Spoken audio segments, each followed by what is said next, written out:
এগো বিআইনের বিটিরা, একটা কথা বলো তো আমাকে তোমরা, আমার ছেলে থাকে কি তোমার মারা অষ্টমূলার সময় ওষুধ টষুধ করেছে নাকি? কেন আমার মায়ের আপনার ছেলেটাকে ওষুধ খাইতে যাবে কেন? আপনি কি আমার মাদের পাকা ধানে মই দিয়েছেন নাকি তা আমার মা আপনার ছেলেদেরকে ওষুধ খেতে যাবে?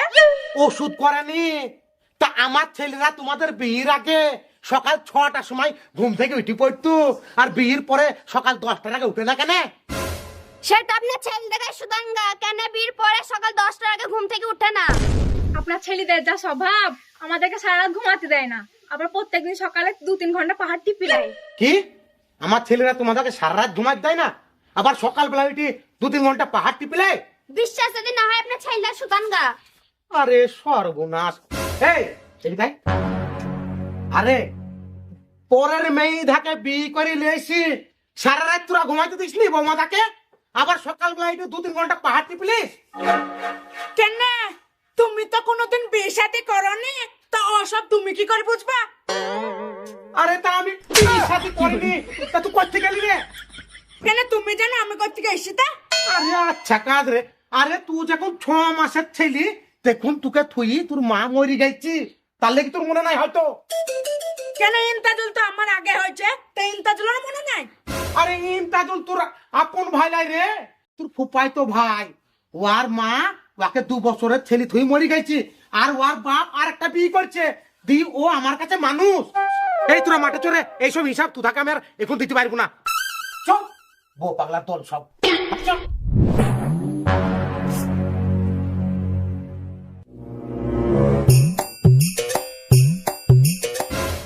শোন, বিয়ের পরে ছেলে মেয়েদের সংসারের দায় দায়িত্ব বেড়ে যায়।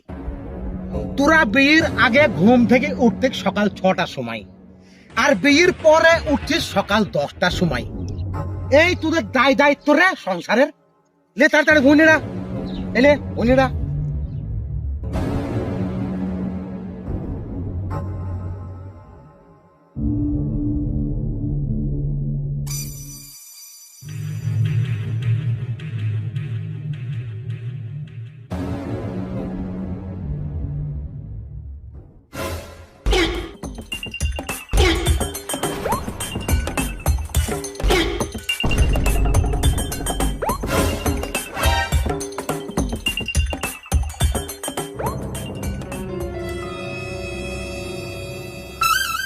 লে ভুঁই নেড়িতে নেড়িতে ঘুমিয়ে গেছি রে, একে সহ্য করা যায় রে? এই, তুই ভুঁই নেড়িতে নেড়িতে ঘুমাচ্ছিস, সারা রাত বোধাকে ঘুমাইতে দিসনি, আবার ভুঁয়ে এসে ঘুমাচ্ছিস? ভুঁই না নিরা বই।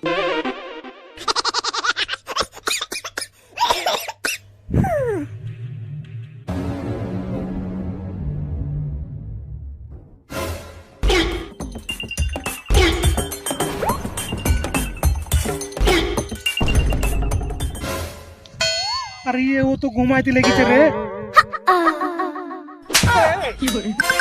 তোরা ভয় নিড়িতে নিড়িতে ঘুমাচ্ছিস রে? আরে সারা রাত তোরা ঘুমাসনি?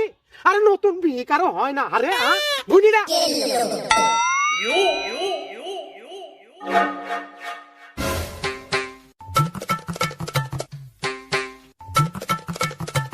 কই যাচ্ছিস রে? মরতে যাচ্ছে। যা তাড়াতাড়ি আসবি।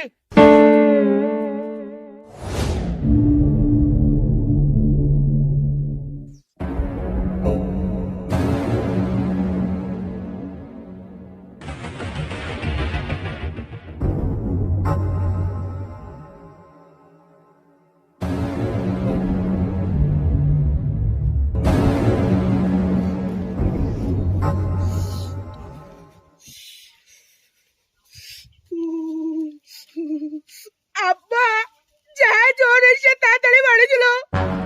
জ্বর এসছে মানে? আরে তুই যেন এখনই সুস্থ ছিল রে। মুতু করতে গেছিলাম তো জ্বর চলে এসছে। কই দেখি। আরে তাই তোর বিশাল জ্বর এসছে তো। আব্বা বাড়ি চলো। আরে আর কি বলবো রে, আরে জ্বর আসবি না? সারা রাত যদি না ঘুমাস, আবার বউ থাকেও যদি সারা রাত না ঘুমাইতে দিস, তা জ্বর আসবি না? এই দাদু ধরে বাড়ি দিচ্ছ, শুয়াইতে হবে ওয়া, বোধহয় হাট ফিলি করবি। চল চল। ও মা গো, ও মা। ও আমার স্বামী কি হয়েছে গো? তোমার স্বামীর কিছু হয়নি গো, আমার জ্বর এসছে। যেভাবে রাত জাগাও মনে হয় নতুন বিয়ে কারো আর হয় না। এক কাজ করো, বিচিন কাটা পেড়ে দাও, যাও। এই চো সুবি, নাহলে আবার হাসপাতালে নিয়ে যেতে হবে এখনই।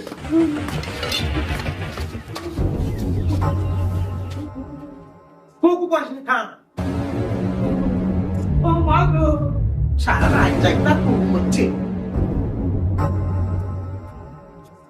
কেসো বোমা, অপরে টাকা চাবি দাও।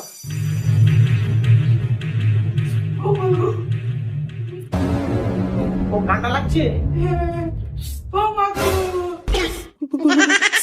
ও মা গো, ও মা গো। কেইদুন একটা ডিম ভেজে দু পেঁয়াজ দে। ওগো না গো মা, তাহলে দু পিস মাংস এনে দেবো বলতে। ওগো না গো মা। ওই বাবা রে, তোর আবার কি হইল রে? বাবা মুখ হয়েছে রে। মুখ হচ্ছে না? ও বড় বাবা, তোমার স্বামী কেমন তুলে আইসু, তাড়াতাড়ি মুখ হচ্ছে না। কি বলবো তুই তাকে?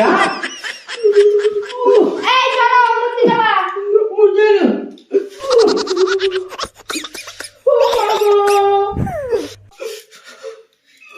কেইদুন একটা পাউডার এনে দেবো, দুধ দিয়ে ভেজে ভেজে খাবা। ওগো না গো মা গো আমার। ও ভাবছি তোমার কি হইলো, ভাবছি আমার। ও মা গো।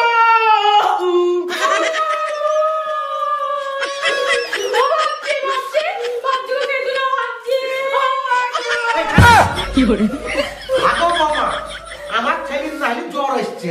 মানুষের জ্বর এলে একটু আদর তাবল বকে, তার লেগে হয়তো তোমাকে মা মা করছে। তুমি আমার পাল্লাই পড়ি নিজের স্বামীকে বাবজি বাবজি করে খাইছি কেন? কাদের বাড়িতে মেয়ে রে? তোমাদের মতন বোঝে যাবার দরকার নাই। জ্বর কারো আসে না লাই, এত আবল তাবল দেখে নি। নিজের বউকে মা মা করবে আর নিজের স্বামীকে বাবজি বাবজি করবে। বেরি বাচ্চা, তোদের মতন বোঝে আমার দরকার নাই। বেরি যা, বেরি, তোদের মতন বোঝে দরকার নাই রে। বড় বৌমা একই হয়েছে। আপনার ছেলের মুখ আছে না, তাই পাইপ ভয় দিয়ে মুক্ত আছে। আগত আমার ছেলের মৌত হয়েছে না, তা হাসপাতালে নিয়ে যাওয়ার ব্যবস্থা করতে হবে। এত বড় পাইপ ভরি আমার ছেলের কি তুমি শ্যালো বসাইছো নাকি? কাদের বাড়ির মেয়ে রে? এই যা, বেরি বাড়ি থেকে বেরি। তোদের মতন বউ ছেলের আমার দরকার নাই বাড়িতে। বেরি বাড়ি থেকে বেরি। কাজ ধান্দা নাই, একজনের জ্বর এসছে, দিন নিজের বউকে মা গো করে কাঁদছে। আবার সেই বউ তার নিজের স্বামীকে বাবজি গো বলে কাঁদছে। আবার একজনের মুত হয়েছে না, বড় পাইপ ভরে মুতাইছি। অত বড় পাইপ কি প্রসাবের দ্বারে ঢুকে? তোদের মতন বউ ছেলের আমার দরকার নাই। দুষ্টু গরুর থেকে সৈন্য গোয়াল থাকা মেলা ভালো।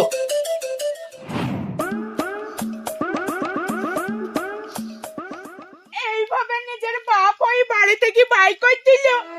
এখন আমরা কোথায় যাব? এই জোর গায়ে এই গাছতলাতেই বসে।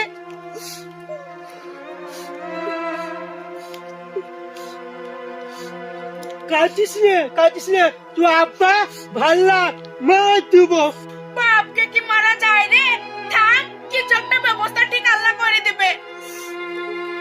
কি ব্যাপারে বৌমাদের কি নিয়ে গাছতলায় বসে আছিস? আর বলো না, আমার বাপ আমাদেরকে সবাইকে ত্যায্য পুত্র করছে। তেজ্য পুত্র করেছে মানে? তোদেরকে জমি জায়গা বাড়ি ঘর কিছুই দেয়নি?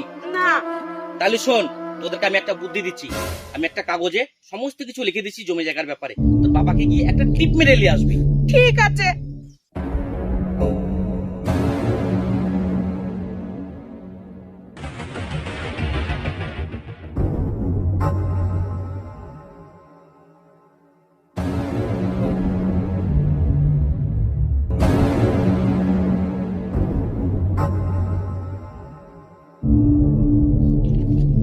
এলে এটাতে একটা টিপ মেরে নিয়ে আসবি, দিয়ে সব সম্পত্তি তোদের হয়ে যাবে।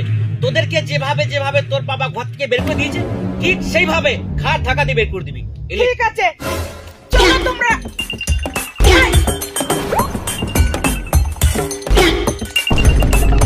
আব্বা, ও আব্বা, তাড়াতাড়ি উঠো।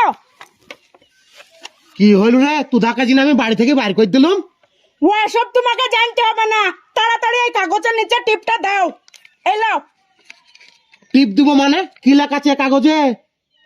আঙুল দেখি দাও, টিপ দাও। এরো আরে কি লেখা আছে সেটা তো বল। আমি সরকারি চাকরি পেয়েছি। আরে সর্বনাশ বলিস কি, আমি তো তোকে কুলাঙ্গা ছেলে ভাবছিলাম রে। তা যাই হোক, তুই সরকারি চাকরি যদি পাইস আমি কিছু দেখবো না, ওটা আমাকে টিপ দিয়ে দিতে বাপ। আমার একটা ছেলে তো চাকরিজীবী হোক। এলে বাপ মিষ্টি খাবি নি? থামো, তোমাকে মিষ্টি খাওয়াচ্ছে, দেখে নামো। নামো গাড়ি থেকে। কি হলো রে বাপ, এভাবে গলায় গামছা দিয়ে টানছিস? ও এসব তোমাকে জানতে হবে না, দেখে নামো। আরে কি হলো বলবি তো আমাকে? আরে থাম রে, আরে কি হলো বল, আরে কি হলো বল আমাকে। এই কাগজে টিপ দিয়ে তোমার বাড়ি জায়গা জমি সব আমি লিখে লিখি। যা বাড়ি থেকে ফুটা। জমির জায়গায় দেখিয়েছে তোমার না ভাই, যা আমি পাবো। আরে তোরা বেটা হই এইভাবে জাল চুরি করি কাগজে আমাকে টিপ দিয়ে আমার জমি জায়গা সব দখল করলি নি। আমার একটু সন্দেহ সন্দেহ লাগছিল, মনে হয় ওটা দলিলের কাগজই হবে। আর আমি তোকে বিশ্বাস করে টিপ দিয়ে দিলাম, আর আমার জমি জায়গা সব লিখে নিলি। বাপ তোদের পায়ে পড়ছি বাপ, এইভাবে আমাকে ঠকাই ভাই। যা যা বাড়ি থেকে বের হও। ভাই যা বাপ, যা বাপ তোদের পা ধরছি রে বাপ। না পাবো হচ্ছে না, যাই এইভাবে বাপকে ছাড়তে দিবি বাপ, এইভাবে বাপকে ছাড়তে দিবি রে। তোরা তো চোখে যাবি রে, তোরা তো চোখে যাবি। যা বাড়ি থেকে বের হও। বাপ বাপ তোদের পা ধরছি বাপ, বাপ বাড়ি তো বসতে যা। এই মাঘ মাসে জালে কোথায় যাবো বাপ? এই মাঘ গাছ তলায় যাই সৌগা যাও।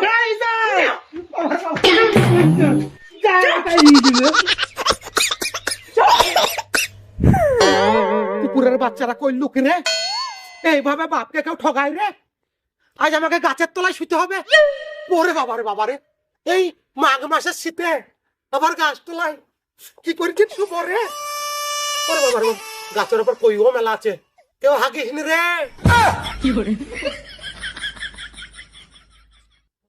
এই বাঁশটা থাক, কুকুর মারায় কাজে লাগবে। আল্লাহ গো বাঁচাই।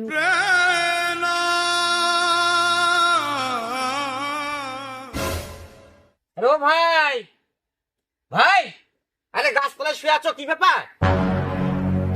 তো আচ্ছা বলতো, আমাদের গায়ে মৌরি কটা আছে? কেন একটাই, আমি। তাহলে তুই বোধহয় আমার বেটা যাকে ভুলভাল বুঝিয়ে আমাকে দলিলের টিপ দিয়ে আসছিস, দিয়ে আমাকে বাড়ি ঘর ছাড়া করেছিস। আরে আশ্চর্য ব্যাপার, আমি কেন তোমাকে বাড়ি ছাড়া করতে যাবো গো? তোমার বেটারা যেরকম যেরকম বলেছে আমি সেইভাবে কাজ করেছি। তোর গোষ্ঠী মারি আমি, তুই জানিস আজকে আমি সর্বহারা রে। আমার জমি জায়গা বাড়ি ঘর কিছু নাই, আমাকে বাড়ি থেকে বাইরে করতে চায়। আমি গাছ তলায় তুলে গেছি পড়ে আছে। তোর গোষ্ঠী মারি, তোর মোহরিগিরি করা ছাড়াচ্ছে আমি। তোর মোহরিগিরি করা আমি ছাড়াতে আয় তুই। তোর মতন মোহরির গোষ্ঠী মারি রে আমি। এক বাপকে এইভাবে সাজা দিলি তোরা।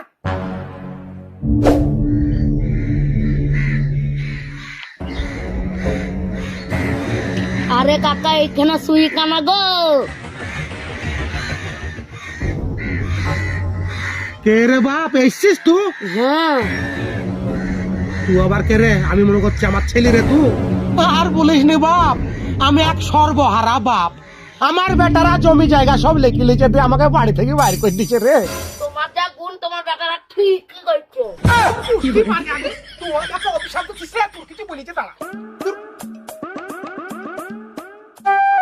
আমার মতন হাল জানো তোর বাপেরও হয় রে।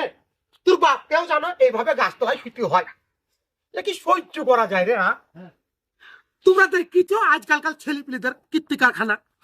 আরে অশিক্ষিত বাপ বলে এইভাবে চাকরি পাওয়ার নাম করে জমি জায়গা সব লেখে নিয়ে বাপকে গাছ তলায় শুয়াইছি এরকম মাঘ মাসের শীতে। তোমরা যারা অশিক্ষিত বাপ আছো একটু খুব সাবধানে থাকবা, নাই তোমাদের হাল আমার মতন হইতে পারে। তোমার স্বামী গো আমি।